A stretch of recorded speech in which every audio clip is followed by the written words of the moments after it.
Hello, আসসালামু আলাইকুম viewers. সবাই কেমন আছেন? আজকে আমি বানাবো মিট সবজি দিয়ে গরুর মাংস।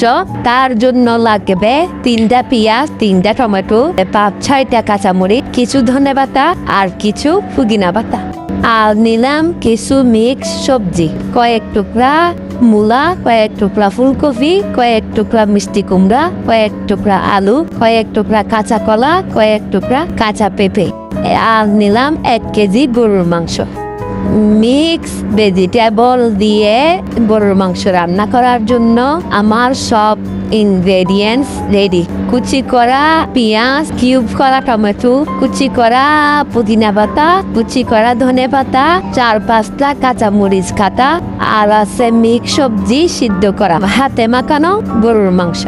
মাংস মাখানোর জন্য প্রথমে দিলাম 1 টেবিল চামচ আদা বাটা, 1 টেবিল চামচ রসুন বাটা, 2 টেবিল চামচ পেঁয়াজ বাটা, 1 টেবিল চামচ মরিচের গুঁড়া, 1 টেবিল চামচ হলুদের গুঁড়া, 2 টেবিল চামচ ধনিয়ার গুঁড়া, 1 টেবিল চামচ হোমমেড গরম মশলা, 3 টেবিল চামচ সরিষার তেল, 1 টেবিল চামচের মতো সয়াবিন তেল, 3 টেবিল চামচ বাদাম বাটা, 1 টেবিল চামচ লবণ দিয়ে ভালো করে হাত দিয়ে মেখে ফেললাম। এখন যাব মূল রান্নায়। কড়াইতে তেল ঢেলে দিলাম। তেল গরম হয়ে আসলে পেঁয়াজ দিলাম। পেঁয়াজ ব্রাউন কালার হয়ে আসলে মাখানো মাংস ঢেলে দিলাম। সামান্য কাটি দিয়ে নেড়ে ছেড়ে দিলাম। একটু সামান্য পানি দিয়ে ঢেকে দিলাম। 2-3 মিনিট পরে ঢাকনা উঠিয়ে খাটি দিয়ে ভালো করে নেড়ে ছেড়ে দিলাম। তারপরে আবার ঢাকনা দিয়ে ঢেকে দিলাম। 5 মিনিট পরে ঢাকনা উঠিয়ে আবার নেড়ে ছেড়ে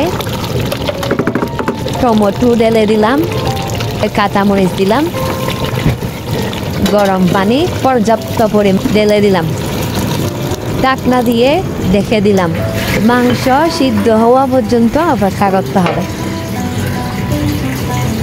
30 মিনিট পর ঢাকনা উঠিয়ে দেখলাম মাংস সিদ্ধ হয়ে গেছে। একটু করে নেড়ে ছেড়ে দিলাম।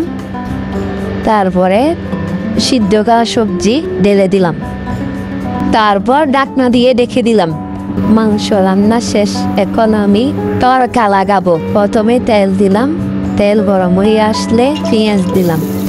পেঁয়াজ দিয়ে যখন বেরেস্তার মতো লাল হয়ে যাবে, তারপর রান্না করা মাংস, সবজি, মিক্স সবজি সব ঢেলে দিলাম। তারপরে নেড়ে ছেড়ে দিলাম। সামান্য একটু পানি দিলাম, ধনেপাতা দিলাম, পুদিনা পাতা দিলাম। আবার নেড়ে ছেড়ে দিয়ে ঢাকনা দিয়ে চুলা বন্ধ করে দিলাম। আমার মিক্স সবজি দিয়ে গরুর মাংস রেডি।